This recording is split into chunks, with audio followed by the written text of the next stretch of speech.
其實我講廣東話就冇乜問題嘅，所以我都覺得我啲廣東話算係流利嘅。尤其是我呢幾年喺香港，我覺得你喺香港想揾食，唔識講廣東話，其實會有難處嘅。It's always a bit of surprise. It's always a bit of 嚇，哇！原來你識講廣東話嘅，哇！原來你啲廣東話咁流利嘅。So it's definitely a pleasant thing. It's definitely a useful thing. And because of this, it's easier for me to start conversations with people. And I'm very interested in people. My name is Paul Measer. I'm born and raised in Hong Kong. I am a basketball player and a basketball fan.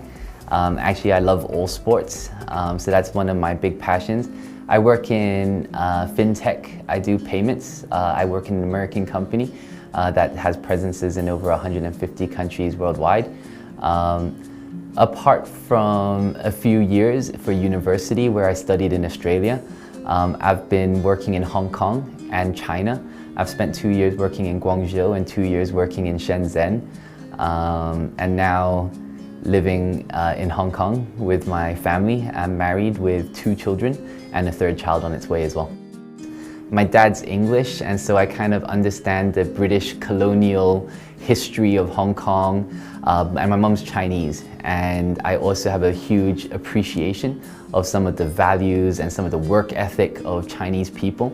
So for me, Hong Kong has always been where I felt most at home. Apart from that, I also just love the city. I think Hong Kong is just one of those places where you have everything. You can go out to the countryside. I grew up living in villages in Ma On Shan, in Clearwater Bay. And so the type of life that you have there, you don't really expect when people think of Hong Kong. They're thinking of high rises, they're thinking of urban city centers. But I was very lucky to grow up in a way that I was able to live in the countryside, experience life in the countryside. And that's only around 20-30 minutes drive, and then you're into the city in Hong Kong. So you have all of the nightlife, all of the great restaurants, all of the entertainment and excitement of Hong Kong. And you still also have a lot of that natural beauty, a lot of the country parks in Hong Kong as well. So I think that makes Hong Kong very unique. So I think that in the UK, actually transportation is quite expensive. Taxis are around 4 to 5 times as expensive as it is in Hong Kong, so you need to have a car, but they don't really have good car parking or spaces for that in the UK either. But the public transportation systems over there are nowhere near as good as it is in Hong Kong. Another comparison that I'd make is when I tried to go to do some banking when I'm in the UK, it takes weeks in order to open a bank account, in order to get all the documentations. You have to go in person to the banking, fill out all of the forms.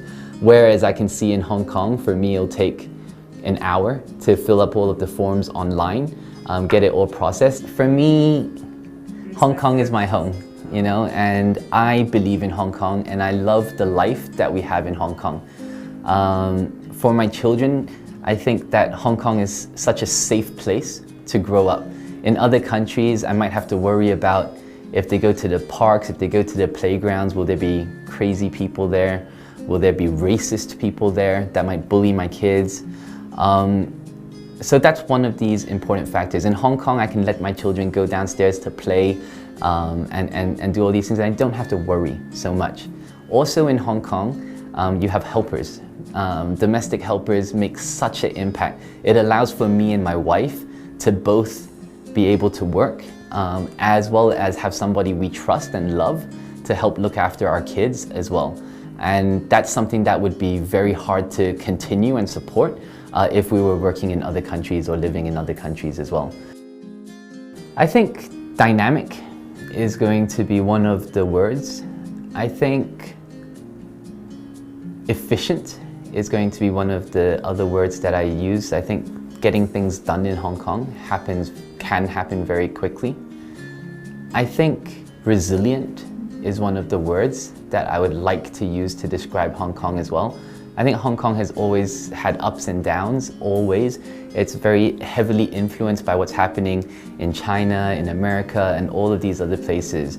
But throughout Hong Kong's history, we have continued to grow, continued to get better, and so I believe that this is also going to be the case going forward. For me, I'm just very fascinated and interested in history. I feel like Chinese history is some of the richest, most complex history, and really through there, you can learn so much about human nature, about politics, about how leadership and governments work. So I feel like there's a lot of learnings from Chinese history that I wish more people in the world would pay attention to. I think nowadays people are always very focused on what catches their attention right now, but they don't understand that a lot of the problems that we see nowadays, maybe they've happened or existed in the past, and seeing how people reacted during those times, I think will give us a lot more guidance and thoughts into what's going to happen in Hong Kong as well. We believe that China is going to be the world economic engine for the next 15 to 20 years. But we love the fact that in Hong Kong, you get to kind of be both sides of that. You get to enjoy the benefits of that proximity to China, but at the same time, you also still enjoy a high degree of freedom and quality of life that would be hard to get in other places in the world. Hong Kong has always been the gateway to the world and the gateway between China and all of these other countries. As I said, I think for me, my ability to understand Cantonese, my ability to understand Mandarin helps me in terms of my communications and understanding what Hong Kong people are thinking and what they're wanting, and to be able to communicate this in a clear and concise manner to multinationals and other companies in the world that are trying to break into Hong Kong. I think that I can provide a lot of value towards this, and that's something that I hope to be able to achieve throughout my time in Hong Kong as well.